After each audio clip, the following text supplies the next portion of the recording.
being straight up and allowing James to have his truthful feelings said too. Like, as I've told him, he can't hurt my, hey James, you can't hurt my feelings. Like, say what you feel here. Like, but also listen to, some of the things that you need to understand from our side as well. And so we had some good conversations, and I give, the coaches a lot of credit. That's not easy. They want the player out there, as do I.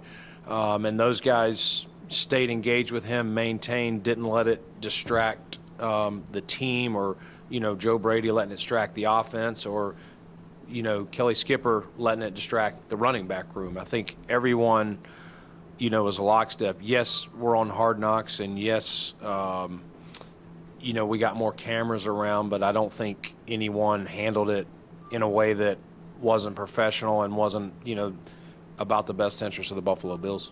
Brandon, you spoke about that group of extensions this offseason now, including James Cook. Why is that group worthy of being a big core of this team? Yeah, I mean, again, I think these guys have all, in their own respect, Maddie, at their own positions, they've been pros on the field. They've been pros off the field.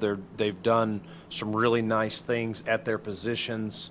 And, as I was saying to Jay earlier, I don't think any of these players that we extended have hit their ceiling. I don't think they're on the backside of their career.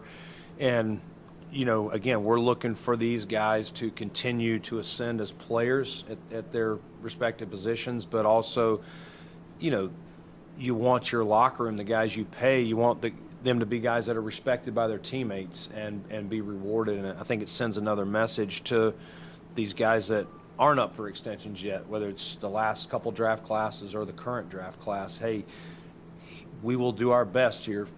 We still have to make it all fit within the cap, and sometimes, there are drafted players that have left here that we couldn't make it work.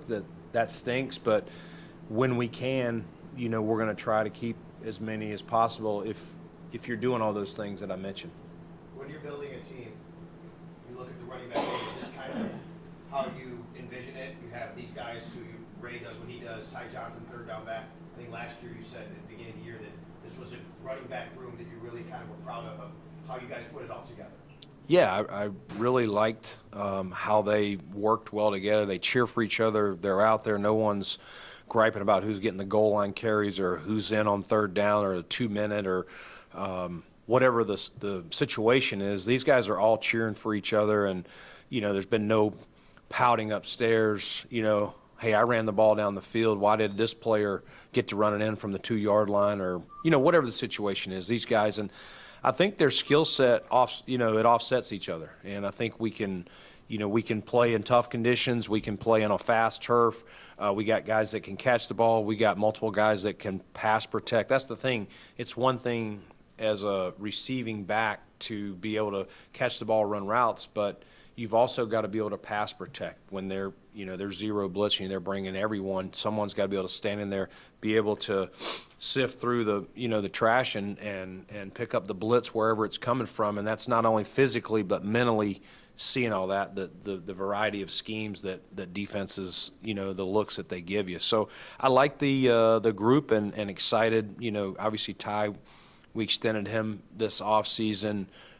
Ray still on his rookie deal, and now we've extended James. So very excited. And one can kick too. And we've added a reserve kicker in Ray. So we always say here, the more you can do, the more versatility. Well, James, he's very jovial and outspoken. No, he was good. He shot me a text. I didn't mess with him last night because it was so late, but shot him a text this morning, and he came by the office. And again, Jimbo's he's a man of few words, as you know, but he's happy. He's up there. He just signed it before I walked down, so he's good to go. He'll be out there on the practice field, ready to roll. Brandon, you've watched a lot of players sign contract extensions. What's different about watching a player sign their first NFL contract extension? Yeah, it's like a proud dad, big brother moment. It really is. Like you're like, man, this. I think Josh said it on one of his things, generational wealth. Like you just, again, you want to reward them all. It doesn't always work. Sometimes the situation doesn't call for them earning, this kind of extension. Or like I said earlier, sometimes the business gets in the way and you can't afford it. But when it all works out, for me, it's exciting and a proud dad moment, I guess. Does this offer you guys any cap relief this season? Maybe a little bit. It's not going to be a lot, but a little bit for sure. James was counting 5-something, I believe. So, yeah, a little bit. Nothing too crazy, so that we're not pushing crazy numbers down the road. Do you need to make some moves here before when it stops being top 51? When it stops being top 51, we'll still have to probably do something. And just to clarify, Brandon, this is a 4-year extension on top of the year he has remaining? Yeah, through 2029. Okay. Yep. All right. Thank you.